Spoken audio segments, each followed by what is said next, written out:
Good morning students, कैसे हैं आप सब। फैक्ट्री एक्ट 1948 का नेक्स्ट टॉपिक रहेगा हमारा employment of young persons. Last video में हमने एम्प्लॉयमेंट ऑफ फीमेल वर्कर्स के बारे में बात की थी। यंग पर्सन का मतलब पहले क्लियर कर लेते हैं। यहाँ आप देखेंगे कि हम या तो चाइल्ड का जिक्र करेंगे या फिर हम एडोलसेंट का जिक्र करेंगे। तो चाइल्ड का मतलब यहाँ पर अगर कोई भी ऐसा बच्चा जिसने 15 साल अपनी एज के कंप्लीट नहीं किए हैं वो चाइल्ड कहलाएंगे, चाइल्ड की कैटेगरी में आएगा। और अगर किसी ने 15 साल कंप्लीट कर लिए हैं बट 18 का नहीं हुआ है तो वो एडोलसेंट कहलाएगा। इन दोनों को हम यंग पर्सन कह सकते हैं। तो फैक्ट्री एक्ट में इन दोनों के लिए ऑब्वियसली कुछ स्पेशल प्रोविज़न हैं जो हमें ध्यान में रखने हैं। सबसे पहले है prohibition of employment of young children. क्या किसी भी फैक्ट्री में यंग चिल्ड्रन को नहीं लगाया जा सकता? लगाया जा सकता है, पर 14 साल तक के बच्चे को बिल्कुल नहीं लगाया जा सकता। 14 और 15 के बीच में या 14 से ऊपर के बच्चों को, एडोलसेंट को हम लगा सकते हैं फैक्ट्री में काम करने के लिए। उसके लिए भी हालांकि बहुत सारी कंडीशंस हैं, लेकिन 14 इयर्स तक जिस बच्चे ने 14 ईयर्स कंप्लीट नहीं किए हैं अपनी एज के, उसको किसी भी तरीके के काम में नहीं लगाया जा सकता। ये बिल्कुल रिस्ट्रिक्टेड है, प्रोहिबिटेड है। इसमें कोई भी छूट नहीं है, कहीं कोई भी एग्जम्पशन नहीं है, राइट। और बाकायदा इसके लिए पनिशमेंट का भी प्रावधान है। दूसरी बात करते हैं हम नॉन एडल्ट वर्कर्स जो टोकन लेंगे। अब ये वही हैं जो या तो 15 से 18 के बीच में हैं या 14 और 15 के बीच में हैं, ठीक है। तो उन्हें हम नॉन एडल्ट वर्कर कहेंगे। और अगर इन्हें फैक्ट्री में काम करने के लिए एंट्री देनी है तो इनके पास एक टोकन होना चाहिए। अब ये टोकन उन्हें कौन प्रोवाइड करेगा? एक सर्टिफाइड सर्जन होगा, यानी आप एक सिंपल भाषा में इसको डॉक्टर कह सकते हैं, जिसके पास ये अधिकार है कि वो उनका मेडिकली उनका हेल्थ चेकअप करेगा। और उसके बाद अगर वो इंश्योर करता है कि ये पर्सन जो है वो फैक्ट्री में काम कर सकता है, काम करने के लायक है, इन दैट केस जो है वो उसको एक सर्टिफिकेट प्रोवाइड करेगा, सर्टिफिकेट ऑफ फिटनेस। और सर्टिफिकेट ऑफ फिटनेस आपको लेकर साथ में चलने की ज़रूरत नहीं है, आपको एक टोकन दे दिया जाएगा जो इस बात का प्रूफ होगा कि आपके पास जो है वो फिटनेस का प्रमाण पत्र है। तो उस बिहाफ पर आप फैक्ट्री में काम करने के लिए एलिजिबल माने जाओगे। सर्टिफिकेट ऑफ फिटनेस मैंने आपको जैसे बता ही दिया, ये टोकन का मतलब वही है जो फिट हैं। और certificate of fitness young person को उस क्वालिफाइड सर्जन की तरफ से प्रोवाइड किया जाएगा। अब सर्टिफिकेट ऑफ फिटनेस हम लाएंगे कैसे? तो उसके लिए अप्लाई करना होगा।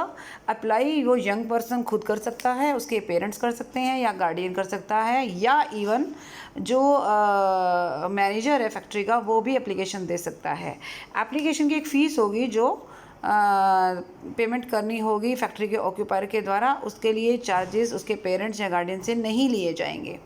और सर्टिफाइड सर्जन उनको जो है उसका मेडिकल जो भी चेकअप है वो करके और ये इंश्योर करेगा कि क्या वो उसके लिए लायक हैं या नहीं, यानी काम करने के लायक हैं वो क्या नहीं। तो अगर उन्हें लगता है कि ऐसा नहीं है तो वो रिजेक्ट कर सकते हैं, और अगर उन्हें लगता है कि वो काम करने के लायक हैं, इन दैट केस उसको प्रमाण पत्र दे दिया जाएगा। कई बार क्या होता है कि ये जो प्रमाण पत्र है वो 12 मंथ्स के लिए वैलिड होगा, तो आफ्टर 12 मंथ्स उन्हें रिन्यू कराना होगा। और रिन्यू कराने के समय में भी बिल्कुल वैसे ही जांच पड़ताल होगी जैसे की जाती है। और अगर उस जांच पड़ताल के दौरान ये पाया गया है कि अब वो पर्सन जो है मेडिकली फिट नहीं है, तो उसको रिवोक किया जा सकता है उसके सर्टिफिकेट को, और नया कोई भी उसको सर्टिफिकेट इशू नहीं किया जाएगा।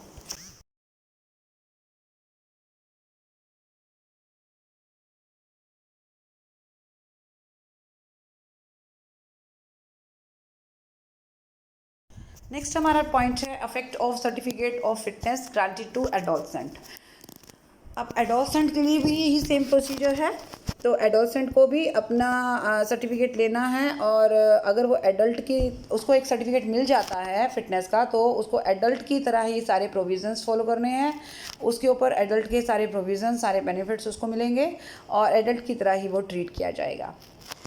अगर मैं फीमेल एडोलसेंट की बात करूं या मेल एडोलसेंट की बात करूं, किसी भी एडोलसेंट को चाहे उन्हें प्रमाण पत्र मिल भी गया है, या कई बार क्या होता है कि प्रमाण पत्र मिल जाता है,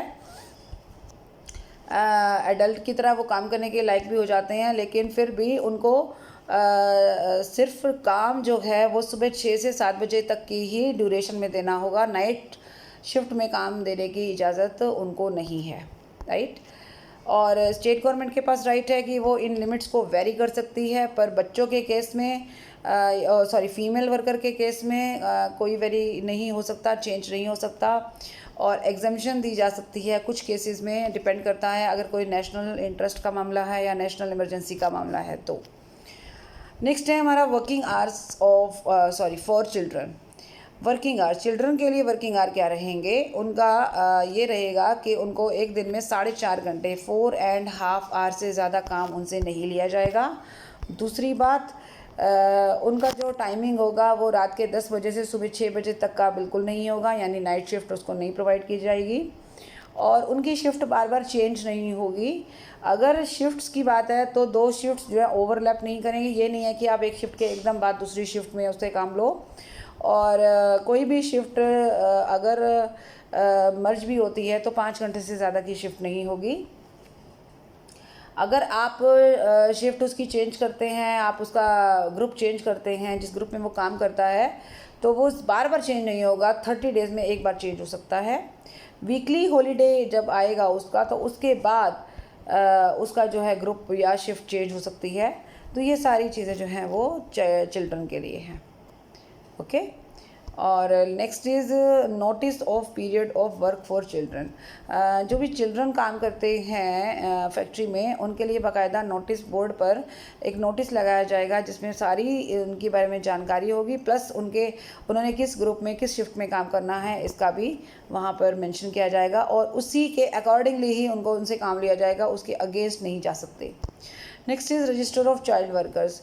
एक चाइल्ड वर्कर के लिए रजिस्टर मेंटेन किया जाएगा जिसमें उनका नाम, उनका काम का जो नेचर है, यानी उनसे क्या काम लिया जाना है, किस ग्रुप का पार्ट है वो।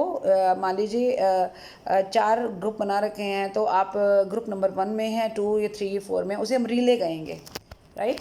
और उसके अलावा किस शिफ्ट में आप काम कर रहे हैं, और उनकी सर्टिफिकेट का जो फिटनेस का सर्टिफिकेट दिया गया उसका जो नंबर है वो भी वहाँ मेंशन होना चाहिए।